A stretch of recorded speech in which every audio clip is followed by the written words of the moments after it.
নমস্কাৰ, জয় অসম। মই Shankar Bogibeel. Assam police ABUB cut off কিমান যাব বা APR কালি আপোনালোকৰ 11টা বজাত অৰ্থাৎ 1 মে তাৰিখে আপোনালোকৰ ৰিজাল্ট ঘোষণা কৰা হ'ব আৰু 9 মে তাৰিখে আপোনালোকৰ ভাইবা হ'ব। এতিয়া কথাটো আহি যায় যে ABUB কাট অফ কিমান যাব তাৰ ওপৰত মই বিতংভাৱে আজি কথা পাতিম। আসাম পুলিচৰ এই ABUB কাট অফটোৰ ওপৰত মই 3টা পাৰ্টত ভাগ কৰিছোঁ। অসমৰ উজনি, নামনি আৰু মধ্য অসমৰ ভাগ কৰিছোঁ, য'ত hills area, military affected area আৰু হিলছ এৰিয়া, মিলিটাৰী এফেক্ট আৰু জেনেৰেল ডিষ্ট্ৰিক্টবিলাকৰ ওপৰত কথা মই ধুনীয়াকৈ আপোনালোকৰ আজি মই বুজাই দিম। আৰু এই ধৰণে কাট অফ আপোনালোকৰ হ'ব, এইটো মই খাটাং কৈছোঁ। প্ৰায় মানে খাটাং বুলি ক'ব মানে এটা অনুমানিক বুলি কৈ লৈছোঁ। এতিয়া কথাটো হৈছে কাট অফৰ বিষয়ে যদি চাবলৈ যাওঁ, নৰ্মেল ডিষ্ট্ৰিক্টৰ ABৰ যদি মই কাট অফবিলাক ক'বলৈ যাওঁ, যদি আপুনি নৰ্মেল ডিষ্ট্ৰিক্টবিলাকৰ ওপৰত আছে, যেনেকৈ বজালী, তামোলপুৰ, বঙাইগাঁও, নগাঁও, মৰিগাঁও বা দৰং, আপুনি যদি 80 ওচৰা ওচৰি নাম্বাৰ আছে ইউআৰ কেটেগৰী, তো আপোনালোকে 80 বা 80ৰ ওচৰা ওচৰি নাম্বাৰ বা 80 প্লাছ বা 80 ওচৰা ওচৰি নাম্বাৰ আছে, তেনেহ'লে আপোনালোকে 100% ছেফ জোনত আছে। মই একদম বিশ্বাসৰ সৈতে কৈছোঁ, ABৰ কথা পাতি আছোঁ দেই। একদম 100% তাত ভয় কৰিবলগীয়া কথা নাই। 80ৰ ওপৰত বা 80ৰ ওচৰা ওচৰি যদি আপোনালোকে আছে, ইউআৰ কেটেগৰী কথা পাতি আছোঁ। AB বা OBC বা SC তাতকৈ তলত থাকিলেও আপোনালোকৰ একো ভয় বা একো প্ৰব্লেম নাই। মই একদম এইটোৱে হয়, আপোনালোকে একদম ভাবি লওক, এইটোৱে কাট অফ হয় আপোনালোকৰ দেই। এনেকুৱা ধৰণে কাট অফ থাকিব, তাৰ বাহিৰে বেলেগ কাট অফটো ধৰণে আপোনালোকৰ নাথাকে। এতিয়া হিলছ এৰিয়াবিলাকৰ কথা হৈ গ'ল। এতিয়া হিলছ এৰিয়াবিলাকত আপোনালোকে টেনশ্যন ল'বলৈ নাই।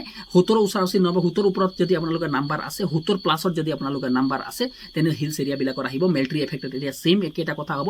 70ৰ ওপৰত যদি আপোনালোকৰ নাম্বাৰ থাকে, তেনেহ'লে আপোনালোকৰ অহা সম্ভাৱনা যথেষ্ট পৰিব। 75ৰ ওপৰত যদি আপোনাৰ ছেফ জোনত আছে বা 70ৰ ওপৰত থাকিলেও আপোনাৰ নামটো অহা সম্ভাৱনাটো যথেষ্ট পৰিমাণে আছে। সেইটো কাৰণে আপোনালোকে ভয় কৰিবলৈ কোনো প্ৰয়োজনীয়তা নাই।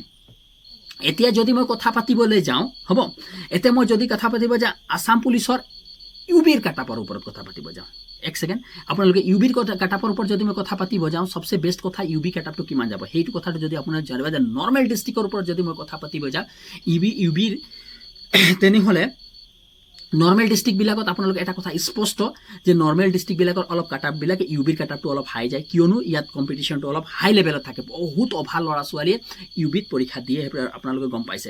এতিয়া কথাটো আহিছে UB কাট অফটো কিমান যাব, হয় না? UB কাট অফটো মই ভাবিছোঁ যদি 60ৰ ওপৰত আছে বা 60 ওচৰা ওচৰি আছে বা 60ৰ ওপৰত যদি আপুনি আছে, তো URৰ কাৰণে 100% ছেফ জোনত আছে। একদম মানে লওক, 60ৰ ওপৰত আছে, আপোনালোকে ছেফ জোনত আছে। চাই তামোলপুৰ, বজালী, বাক্সা, বঙাইগাঁও, মৰিগাঁও, লখিমপুৰ, ধেমাজি, আপুনি যিকোনো ডিষ্ট্ৰিক্টৰে হওক, মানে আপুনি 60ৰ ওপৰত আছে, তেনেহ'লে ছেফ জোন ভাবি লওক।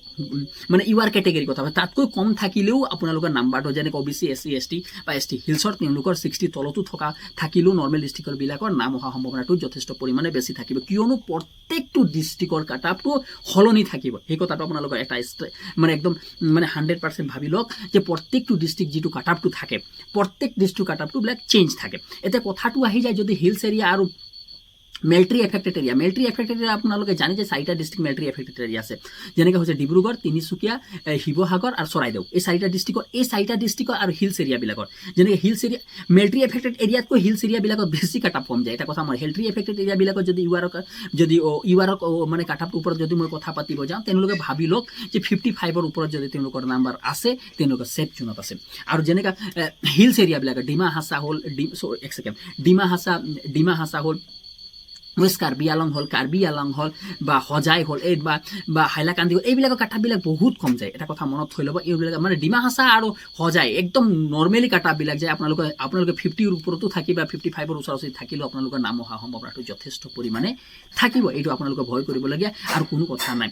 এতিয়া কথাটো আহি যায় যে ইয়াত পাছ কৰা ল'ৰাবিলাকে কি কৰিব। এতিয়া মই আপোনালোকক কৈ দিছোঁ যে আসাম পুলিচৰ ABUB বা যিকোনো আপোনালোকৰ পোষ্টত আছে আৰু ভাইবা কাৰণে যদি প্ৰস্তুত কৰিব বিচাৰি আছে, একদম আপোনালোকে ভাইবাক পাছ কৰিবই লাগিব। এটা কথা মাষ্ট বি, ভাইবা যদি আপুনি পাছ কৰিব নোৱাৰে, ভাইবাত যদি আপুনি চিলেকশ্যন নাপায়, আপোনাৰ ফাইনেল লিষ্টত নাম নাহে। একদম ক্লিয়াৰ কাট কথা তাত লিখিয়ে দিয়ে, ভাইবা নট মানে যদি ভাইবাত আপুনি চিলেকশ্যন নাপায়, তেনেহ'লে পাছ কৰিব নোৱাৰে। সেইকাৰণে ভাইবা কাৰণে মই একদম ফ্ৰীকৈ স্পেচিয়েল কোৰ্চ এটা আনি দিছোঁ, য'ত টেলিগ্ৰামত আছে। কালিৰ পৰা আপোনালোকৰ ভিডিঅ' আপলোডিং ষ্টাৰ্ট হৈ যাব।